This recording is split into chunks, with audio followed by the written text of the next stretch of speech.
I admit there are rare exceptions, but for every Cisco proprietary protocol or service that we run into, there's what we call an industry standard, and that's an equivalent service that can be run on non-Cisco devices because there are actually networks out there that have non-Cisco devices in them. Boo! But it's okay, we understand.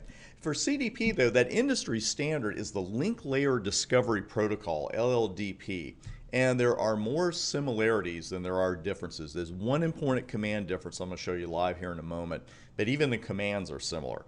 LLDP is going to give you information on directly connected devices. They don't have to be directly connected Cisco devices, but in this lab they will be because I've added a switch. Because not every Cisco router you run into is going to be LLDP enabled. So I've got a couple of switches here, and they're going to be chatting with each other, I hope. But LLDP runs at layer 2, just like CDP does. You'll see the whole time here in a moment. The value is a little bit different, but just as with CDP, that is configurable. And the interface level commands are where the differences are. But right now, let's go ahead and dive on to the lab and run show LLDP. And actually, I've run it on both of these switches. And as you can see, this message looks somewhat familiar. The is not enabled part definitely looks familiar because when we ran show CDP earlier and it was not enabled, what did we get? CDP is not enabled. So same thing here with LLDP. So it's not enabled on either of our switches, and we will take care of that right now with LLDP run. And I'm going to go ahead and put it on our other switch, and while we're at it, and give that table a few seconds to cook, if you will, and I'll show you the other options. We'll see the hold time in a moment is a little bit different than CDP's, but you can change that. I know we didn't do it in the CDP lab, and frankly, you're not going to do it real often in the real world, but it's good to know that you can change that. You see the command LLDP run. I love rainit. Or reinit. I like to call it ranit, but reinit, we're not going to worry about that, or timer.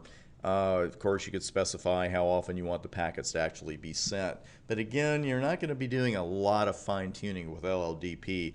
Again, just always turn it on when you need it, and when you're leaving a client site, turn it off, just like CDP. Let's go ahead and run show. Let's actually go to the other switch. Show LLDP neighbor. And here you go. Looks the same, much the same, especially that row of information there on our one neighbor, but there's one important difference I want to point out to you. With show LLDP neighbor, the letter S stands for station.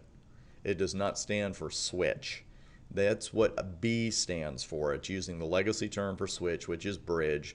And you'll notice here we've got device ID, switch 1, what we expect, the local interface that's directly connected to that device, the hold time, which is 120 seconds. Capability is set to B for bridge, which is our legacy term for switch. And then finally, the port on the remote device to which we are connected. So you're getting much the same information. You just got to watch those capability codes. Now, let's see. Let's take a look at some details about our neighbor. And how are we going to do that?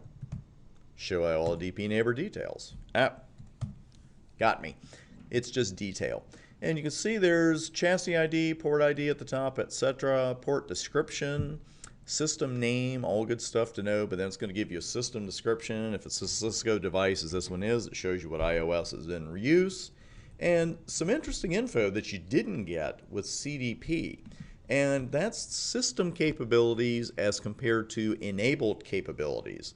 And that BR, of course, would indicate that this is capable of being a bridge switch and a router, but enabled capabilities are just B, because on a layer 3 switch we have to turn IP routing on, and I don't have it on that switch right now. So that's interesting stuff. We didn't see that with CDP. I also added a management address without telling you, so we'd have a management address to look at, but I did put 3111 on interface VLAN 1 on that switch, and you can see that was picked up as well. It also even tells you that auto negotiation is supported and enabled on that port, and physical media capabilities. So LLDP does give you a lot of information, not quite the same as CDP, but very close as far as the detailed information goes.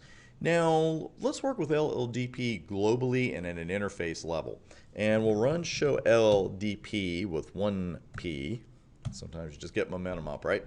And this output again looks pretty familiar. We've got a new line there, status active.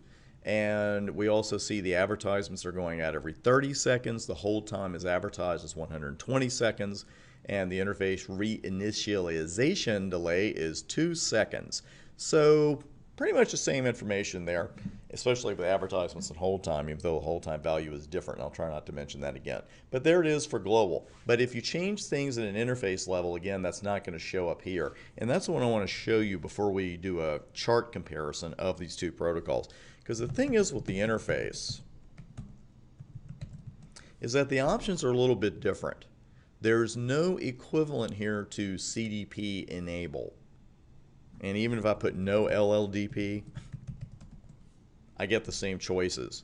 With LLDP, you have a little more control because you might want to receive the updates without transmitting them. So you could do no LLDP transmit here, and you wouldn't be sending LLDP packets on that interface, but you would continue to receive them. So a little extra fine-tuning there you might want to do once in the proverbial blue moon. I did want to show you that, but again, with LLDP, the important thing is we know if it's on, if it's off at a client site when you get there, you turn it on, turn it off when you leave, but that's it. And really, that's all there is with LLDP. The commands are similar, the information is similar. Watch the difference on the interfaces, and you will be gold. I did want to compare these two, and I made the chart extra big here, so let's slide that over. Quick reminders, Cisco proprietary, CDP is, LLDP is not. They both run at layer 2. They both have a configurable hold time. CDP's is 180 and LLDP's I'm not going to mention again. You can configure them both globally to enable and disable with run and no run, you putting the protocol name in the middle, of course. And the interface level command for CDP is enable or no enable. And with LLDP, you are actually going to be able to decide whether you want to receive and or transmit. Just do one, both, or frankly neither. So that is it for CDP and LLDP. Coming up next, we're going to talk about password recovery. And there is no one-size-fits-all solution for password recovery when it comes to Cisco routers, believe me, but we're going to do some general looking at it and talk about a real-world experience or two while we're at it, and that is coming up next.